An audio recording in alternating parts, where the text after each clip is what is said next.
첫 번째 연구 발표는 포스트 코로나 시대에 치유하는 교회와 병원 사목의 방향성에 대한 고찰이라는 주제로 고장원 사도 요한 신부님께서 발표를 맡아주시겠습니다. 자료집 14페이지에서 28페이지를 참조하시면 되겠습니다. 고장원 사도 요한 신부님께서는 교황청립대학 까밀리아눔에서 보건사목 신학을 전공하시고 현재 한국가톨릭 원목자협회 사무총장을 맡고 계시며 또한 전주교구 전북대학병원 원목실장을 맡고 계십니다. 큰 박수로 신부님을 모시겠습니다.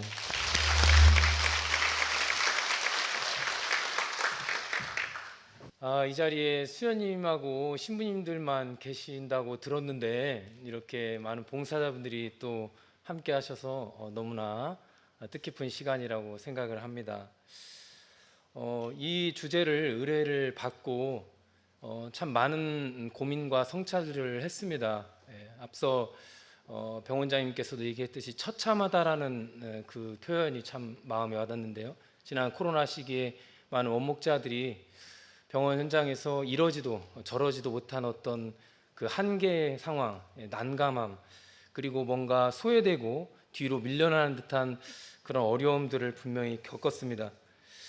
코로나라는 팬데믹 상황을 겪으면서 사실 우리는 뭔가 대전환의 때가 왔다라고 많이들 느꼈을 겁니다. 제가 이 연구자를 준비하면서 여러 학술 대회나 어떤 논문들을 이렇게 찾아보았는데요. 뉴노멀 시대, 4차 산업혁명의 가속화, 이런 어떤 키워드들을 많이 제가 발견하게 되었습니다. 그래서 이제 쇄신과 변화, 새롭게 시작해야 된다는 어떤 때가 분명히 도래했다는 거죠. 그래서 우리 원목의 현장에서는 그렇다면 어떻게 새롭게 시작해야 될까? 어떠한 관점으로 미래를 바라보고 병원 사목을 준비해 나가야 될까라는 생각을 해봤을 때 저는 상호 협력 관계라는 단어로 좀 결론을 내렸습니다. 상호 협력 관계 뒤에 가서 다시 또 설명을 드리도록 하겠습니다. 이 팬데믹 상황에서 원목자는 의료 현장의 필수 인력도 아니었고 일반 병원 경우에는 병원 직원이 아닌 또 상황에 처한 경우에는 이 원목 활동의 제한과 통제를 받을 수밖에 없었습니다. 실상 신원이 원내 직원으로 분리되지 않게 되면서 정부의 감염 관리 원칙 아래 있을 수밖에 없었고 원목이 어떤 제도적 한계에 부딪혔다. 그래서 원목자가 환자 방문하고 단순히 원목실을 운영하는 것을 뛰어넘어서 원목자의 신원을 보증하고 필수 인력으로 포함시켜야 하는 보건 의료의 제도적 개선이 필요하다는 것을 느꼈다라는 거죠. 이런 합의가 이루어지지 않는 계속적으로 원목 활동에 대한 제한과 통제가 있을 것이다. 그래서 보건의료기관과의 협력 관계를 형성해 나가는 것이 원목 활동에 영향을 미치는구나 라는 것을 많은 원목자분들이 체험을 했다는 것입니다. 그래서 제가 말씀드렸듯이 오랜 시간이 걸리더라도 또 제도적 개선과 다양한 차원의 접근이 필요하더라도 병원에서 원목실의 역할과 기능이 제대로 파악될 수 있도록 자리매김할 수 있도록 지난 20년간 그런 시간들을 우리가 잘 겪어왔고 이제 다시 한번 도약하는 차원에서 이제 상호적 도움의 관계를 형성하도록 노력해야 될 것이다 라고 조금 제안을 해봤습니다. 2023년 그리고 원목실이라는 이 주제를 통해서 서울대교구 병원 사목의 지난날을 돌아와 봤습니다. 오늘의 원목에 대해 학문적, 사목적 성찰을 통해 새롭게 전망해보자는 것이죠. 그래서 우리가 처한 이 상황을 복음의 가르침에 비추어서 시대의 표징을 읽어보자. 사목자가 속한 공동체와 더 긴밀하게 관계를 맺을 수 있도록 한번 고민해보자라는 것입니다. 발제문 17페이지 밑에 부분을 한번 보시겠습니다. 한국천주교 통계 2022년에 따르면 전체 신자 11%만이 주일 미사를 참여한 것으로 확인되었습니다. 이 수치는 코로나 발생 이전 2019년 미사 참여자 수와 비교하면 64.7%에 불과한 것으로 조사되었습니다. 아직 40%가 회복되지 않았다는 거죠. 회복되지 않은 신자들의 신앙생활을 두고 현재 쇄신과 변화를 지금 교회는 외치고 있습니다. 그런데 저는 이번 심포지엄을 준비하면서 오히려 병원 현장에서 사목적 희망을 발견했습니다. 왜냐하면 우리가 그토록 찾고 나섰던 그 양들이 원목실로 찾아왔기 때문입니다. 그들이 원목실에 찾아와 위로받고 싶어 했고 자신의 어려움들을 토로했다라는 거죠. 그들은 신앙을 저버린 것이 아니라 말로 다 표현할 수 없는 그 세상의 풍파에 휩쓸려 떠내려가고 있었던 것이죠. 끊임없이 하느님을 찾고 있었고, 그런데 어느 날 아프게 되어서 코로나 때문에 본당에 나갈 수도 없었고 병원을 입원하게 되었는데, 성당에 나가지 않은 것이 죄책감으로 남아 원목자를 찾아오는 것입니다. 그런데 수술을 앞두고 또 의사의 소견을 듣고 뭔가 두렵고 이 불안한 순간에 원목자를 만나면서 얼어붙은 마음이 눈 녹듯이 녹게 되는 그런 경험을 하게 되는 것이죠. 과연 이분들은 태어나고 나서 신앙생활을 계속 이어갈까요? 이어가지 않을까요? 교회는 세상의 변화와 함께 끊임없이 함께 변화되고 쇄신되어 왔습니다. 칼 라너 신학자는 사목신학에 대해 현재 교회가 처한 상황에서 하느님의 구원적 행위를 중재하려는 관점을 가지고 접근해야 한다. 중재라는 거죠. 이 원목실이 바로 종교와 의료의 중재. 앞서 주임께서도 말씀하셨듯이 그런 지대에 있다라는 것입니다. 성 요한 바오로 2세 교황님께서는 교서 구원에 이르는 고통에서 인간은 몸과 마음이 약해진 순간에 건강에 대한 간절한 열망으로 신앙을 통해 그리스도의 구원의 고통을 발견할 때 그 속에서 자신의 고통도 발견하게 됩니다. 라고 전하고 있습니다. 병원 사목이라는 이 사목 분야는 치유하는 교회 공동체의 모델입니다. 물론 본당도 마찬가지입니다. 제가 이 발제문에 썼듯이 치유하는 행위, 교회의 치유하는 행위, 또 교회는 건강하게 하는 공동체, 이런 어떤 표현들이 곧 교회를 뜻하는 것뿐만 아니라 원목실을 뜻하고 있는 것이죠. 제가 원목실에 있으면서 한 가지 경험한 것을 좀 나누을까 합니다. 앞서서 제가 상호적 돌봄의 관계, 관계적 역량 강화, 원목자의 관계적 역량 강화, 중개적 역할을 계속적으로 언급했는데 이 부분이 중요하다라는 것을 한 가지 에피소드를 통해 여러분들과 나누고 싶습니다. 하루는 외과 교수님께서 비신자이신데 천주교에 관심을 가지고 교리를 받고 싶어 하셔서 저를 찾아왔습니다. 그 뒤로도 천주교에 관한 이야기를 자연스럽게 나누었습니다. 한 번은 교수님께서 해외 학회에 나가신다고 하셨습니다.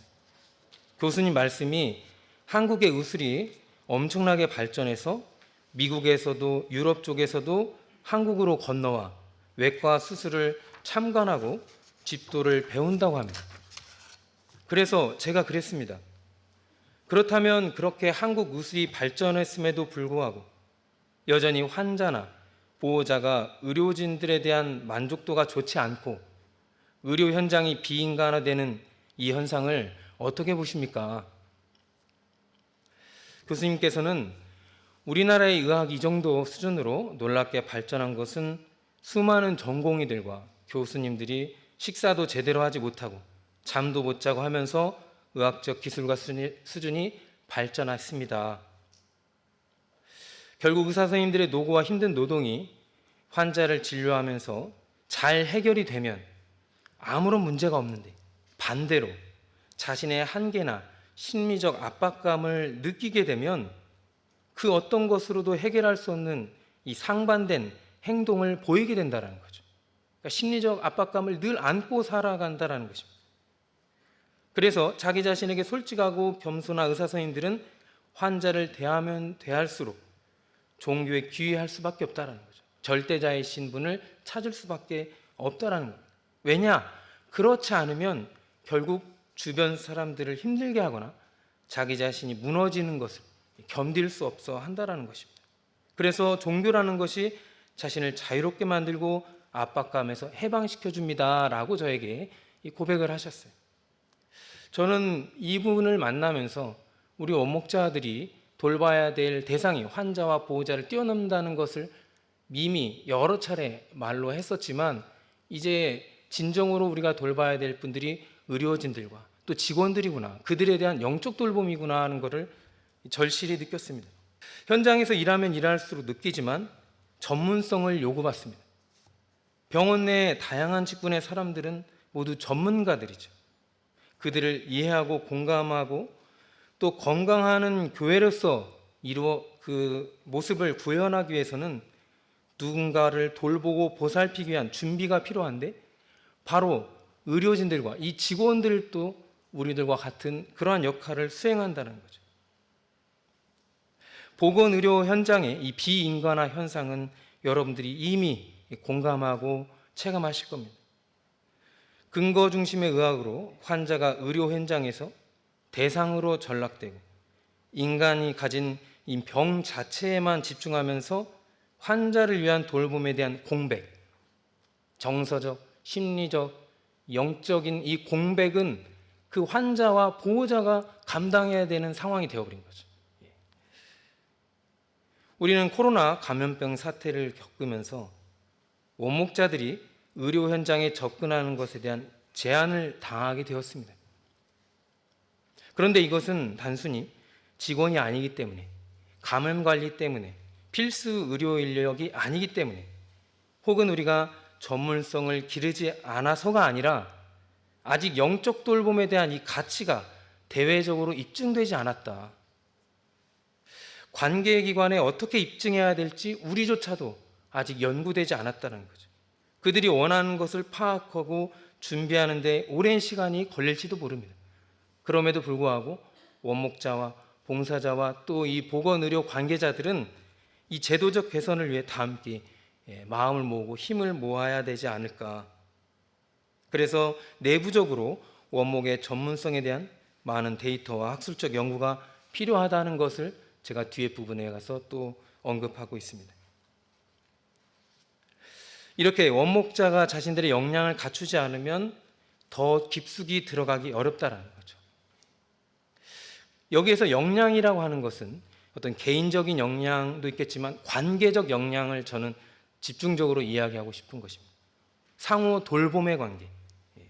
그 상호 돌봄의 관계는 원목자와 병원과의 관계뿐만 아니라 또 원목실과 이 병원과의 관계뿐만 아니라 원목실과 교구, 원목실과 본당, 또 이 심포지엄을 주최한 병원 사목부와 원목실, 또 병원 사목부와 이 서울대교구 안에 소재하는 병원과의 관계, 이러한 관계들이 종합적으로 시너지 효과를 낼 수 있도록 환경을 조성하는, 그래서 상호 도움의 관계, 이 상호 협력의 관계를 구축하는 것이 제가 이야기하고 싶은 역량이라는 것입니다. 왜냐하면 보건의료 종사자들도 원목자들에게 기대하는 바가 분명히 있습니다. 의사 선생님이나 간호사 선생님들 또 직원들도 자신의 전문 영역 안에서 남들에게 이야기하지 못하는 그 어려움, 그것을 토로하고 싶고, 그것이 당장 해결되지 않아도 누군가 알아주었으면 한다는 거죠. 그래서 저는 실제로 하루는 원목실에 이렇게 있을 때 직원분 한 분이 오셔서 이렇게 막 눈물을 흘리시는 거예요. 그래서 무슨 일 때문에 이렇게 오셨습니까? 이렇게 물어보니까 병원 인증평가 때문에 잠을 잘 수가 없었고, 다른 직원분들과의 또 갈등 관계가 있었습니다라는 그런 이야기들을 하시더라고요. 또 이 간호사 분들 가운데 이제 얼마 되지 않은 실습생이나 초임 간호사분들이 오셔서 성체주배실에서 막 이렇게 힘들게 울고 가시는 분도 있고, 또 어떤 분들은 신부님 원목실에 와서 잠깐 기도 좀 하고 가도 되겠습니까? 하고 이렇게 들어오셔서 기도하고 가시는 거예요. 저는 더 이상 그분에 대해서 묻지도 않고 어떤 사정인지도 이렇게 묻지 않았는데, 나중에 그분이 오셔서 신부님, 제가 이렇게 기도할 수 있게 해주셔서 감사합니다라고 위로를 많이 받았습니다라는 말씀하고 가셔요. 그러니까 병원 내에 이 원목실이 있다라는 것, 존재한다라는 것 자체만으로도 수많은 사람들에게 영적인 어떤 도움을 주고 있다라는 것입니다. 그래서 원목자의 역량과 전문성이 중대되어야 되는 이유는 환자와 직원들에게 더 깊이 다가가고 또 다가오는 이들에게 더 깊이 공감하고 잘 돌보기 위한 준비라는 거죠. 그래서 원목자의 활동 범위가 병원 내에서 다양한 방식으로 확장되기 위한 것입니다. 예를 또 하나 들어보겠습니다. 올해 초에 저희 간호부장님이 바뀌면서 제가 이제 인사를 드리려고 전화를 했습니다. 그러자 간호부장님이 간호과장님들과 함께 인사를 하겠다고 찾아오시겠다는 거예요. 그래서 간호부장님 비롯해서 간호과장님들이 오신다고 하니까 수연님, 저희가 따뜻한 차라도 준비하지 않겠습니까? 해서 이렇게 차를 대접을 했습니다. 그래서 이런저런 담소를 나눴어요. 그런데 간호부장님 이런 말씀을 하셨습니다. 천주교 원목실에서 프란치스코 간병 사업을 만들어 주셨는데 너무나 자부심이 생기고 지금도 감사하게 생각합니다. 이분은 신자분이 아니셔요. 이 프란치스코 간병 사업이 무엇인가? 이 사업은 복지 사각지대에 놓인 환자들이 가족이나 보호자, 간병사도 없이 입원을 하게 되는 경우가 발생합니다. 그런데 이분들을 방치하게 되면 간호사들이 그 일을 다 떠맡아서 해야 된다는 거죠.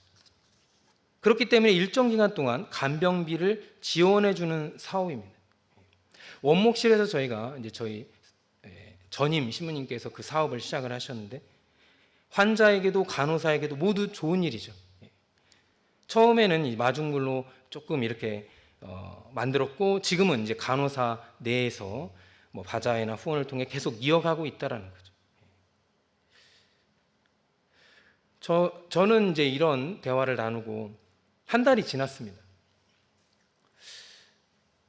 저희가 이제 병실을 방문할 때 스크린 도어가 있기 때문에 출입증 카드가 있어야 하죠. 그래서 이렇게 병실 방문을 하는데 어느 날 중환자실을 이렇게 들어갔는데 열리지 않는 거예요. 그래서 초인종 눌러서 어떤 환자분을 방문하려고 합니다. 방문을 했어요. 기도도 해드리고 나왔는데 중환자실은 아시다시피 감염관리 때문에 스크린 도어가 2개입니다. 기도를 하고 나오는데 중간에 갇혀버린 거예요. 이 카드로 들어가지도 못하고 나오지도 못하고 거기서 간호 선생님이 나오실 때까지 기다릴 수밖에 없었어요. 초인종도 거기에는 없기 때문에 그러한 경험을 하면서 이 부분을 좀 말씀드려야 되겠구나. 그래서 이 간호 선생님께 허락을 구했는데 이분이 바로 담소를 나누기 위해 차를 함께 마셨던 그분이에요. 그래서 이러이러한 사정을 말씀드렸더니 신부님, 저희가 도와드려야죠.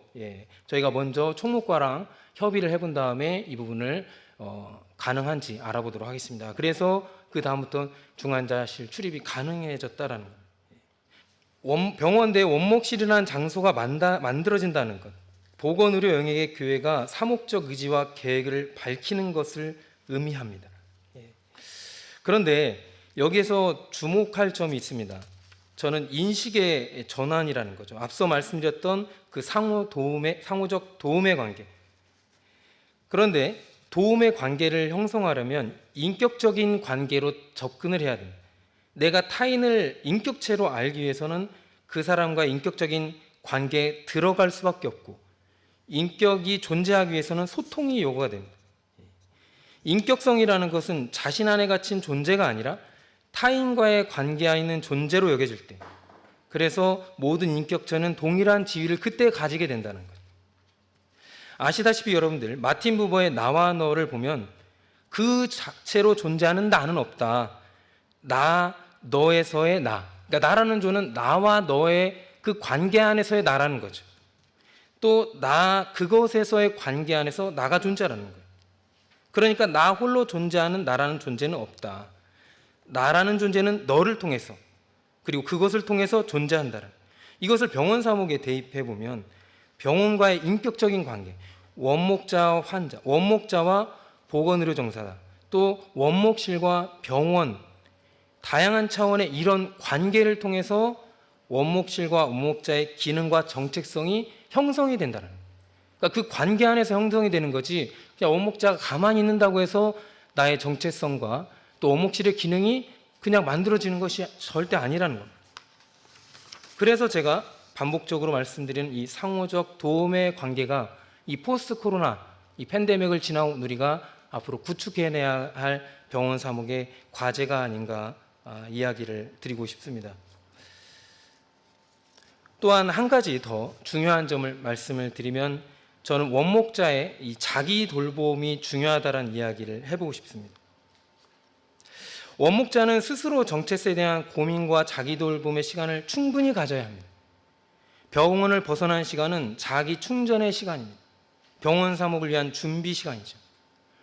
그러면 나는 언제 쉬냐? 물론 그렇게 이야기하실 수 있겠지만, 자기 자신을 돌보는 시간을 제대로 갖지 못하면 환자의 고통에 집중하기가 힘듭니다. 그래서 저도 때로는 환자 방문을 할 때 환자 이야기를 듣다가 환자의 침대를 보면 그런 생각이 들어요. 나도 저 침대에 눕고 싶다. 얼마나 이렇게 이제 힘이 들면 저도 그런 생각이 들겠습니다. 그리고 환자를 방문하려고 할 때마다 오늘은 올라가지 말까? 오늘은 쉴까? 그런 생각들을 할 수밖에 없다는 거죠. 그런데 원목자에게 있어서 환자 방문은 이 원목 활동의 원동력과 같습니다. 여기에서 모든 에너지가 나오는 거죠. 그래서 앞서 말씀드렸듯이 원목자가 그런 자기 돌봄을 하지 않게 되면 이 공감 능력이 감소하게 되고, 제가 발제문에서 이야기하는 현존의 사목과 활동의 사목이 불균형을 이루게 된다는 거죠.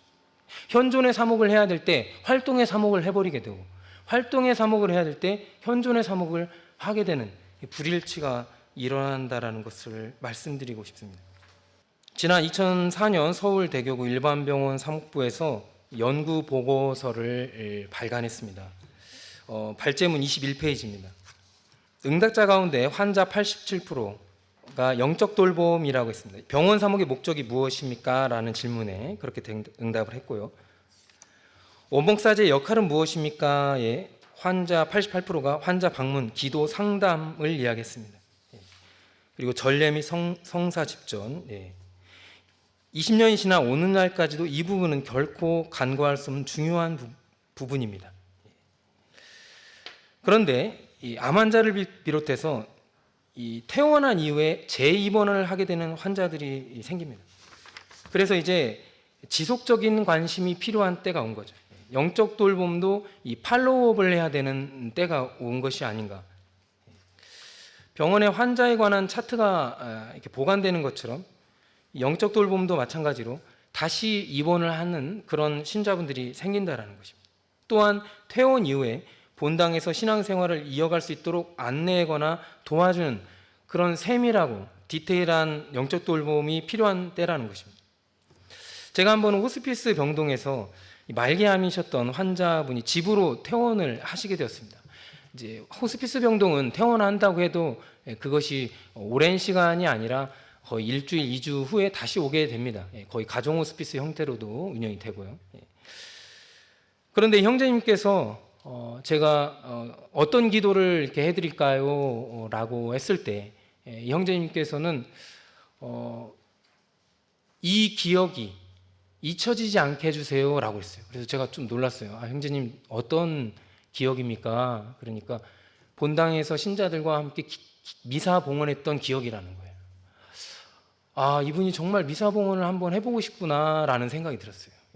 그래서 제가 이 환자분의 본당 신부님께, 신부님, 이분이 곧 있으면 집으로 잠깐 갔다가 다시 오게 되는데 이때 이분의 레지오 단원분들과 함께 집에서 미사 봉헌 한번 해주시면 어떻겠습니까? 라고 이제 신부님께 부탁을 드렸죠.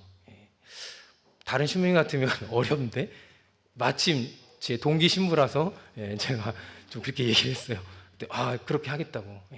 그래서 이분이 레지오 단원들과 함께 집에서 이제 마지막 미사를 봉헌한 거죠. 그렇게 하고 이제 다시 병원에 입원하게 되었습니다. 그리고 나서 일주일 후에 임종을 하게 되었죠. 이런 것들도 어떻게 보면 원목자가 조금만 더, 한 단계 더, 한 걸음 더 이렇게 조금 들어가 보면 보이고 열리는 것이 아닌가 하는 생각을 합니다. 그리고 원목실에서 임종세례라는 것이 빈번하게 발생하죠. 그런 환자들의 경우에는 장례를 비롯한 다른 절차의 안내가 필요합니다. 그래서 또 본당의 협조가 필요한 거죠. 이런 차원을 저는 이야기를 하고 있는 것입니다.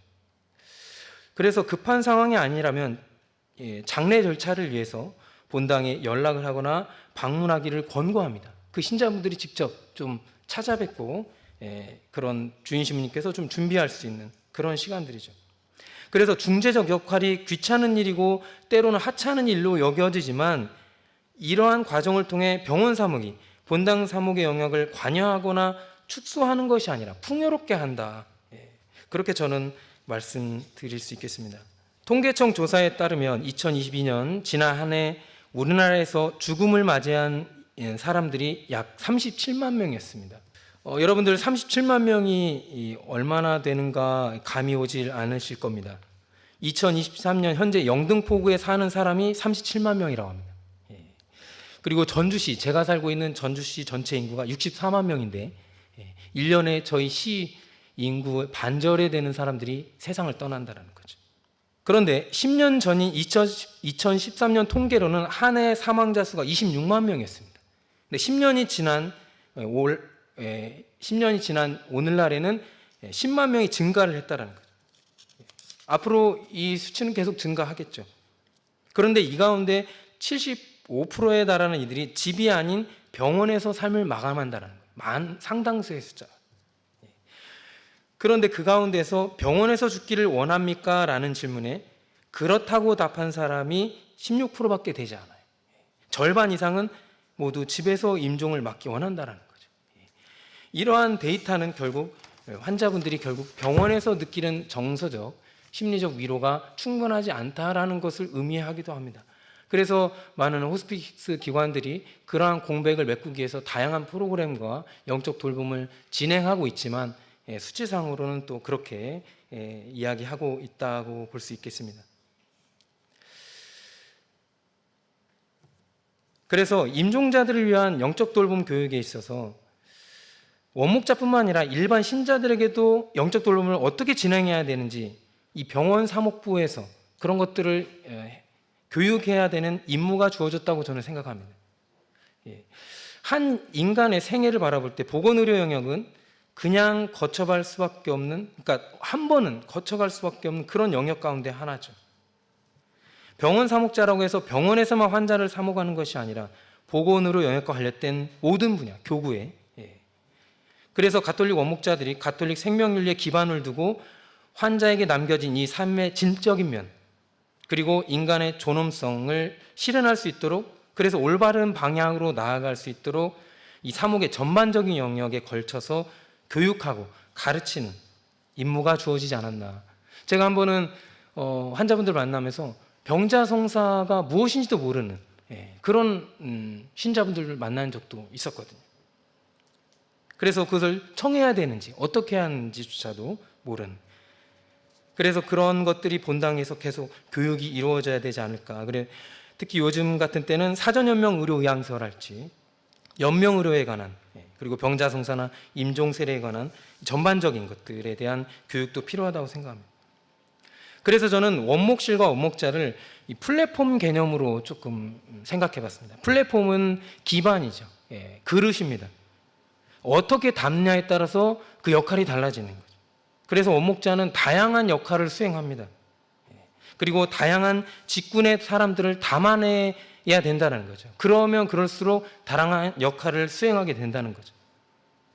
예를 들어 의정부 교구에서는 제가 알기에 노임 요양병원에 대한 사목을 하고 있는 것으로 알고 있습니다. 앞으로 이러한 사목이 관할본당에서 케어를 해야 될지 아니면 전단 신부를 파견해야 될지 고민을 하게 되는 때가 온다는 거죠. 왜냐하면 사제의 수도 줄어들 것이고, 그리고 돌봄을 해야 되는 어르신들의 숫자는 늘어날 것이고, 그렇기 때문에 이 전반에 대한 사목을 전문화시켜야 되지 않을까, 시스템을 준비해야 되는 때가 왔다는 것입니다. 또 예를 들어 이미 진행되고 있긴 하지만 이 가톨릭 간병사들에 대한 협회 혹은 이들에 대한 영적 돌봄, 예, 그런 것들도 함께 더불어서 이루어져야 된다라는 생각도 해봅니다.